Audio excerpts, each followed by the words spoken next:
How to fix Pokemon TCG Pocket Crashing. So first of all, you need to make sure to have a latest Android on your device. One thing to keep in mind, these are the minimum requirements for the Android, which is Android 7, 3 gigabytes of RAM or more.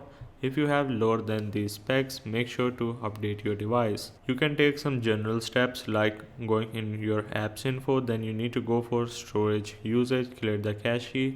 Make sure before clearing the data you have saved your account. Other thing that you can do is updating the app. Make sure that you have the latest version of the app installed. The last thing that I recommend is you need to simply delete the game entirely and then reinstall it again. If the issue persists, you need to simply head over to the support, click on customer support. This is going to open up this page. You need to scroll down and click on contact us and simply submit your ticket by entering your email address, first name, last name, and all of the details that require for it to complete the submission. Make sure to submit and wait for their reply to see what solution they have for this crashing issue.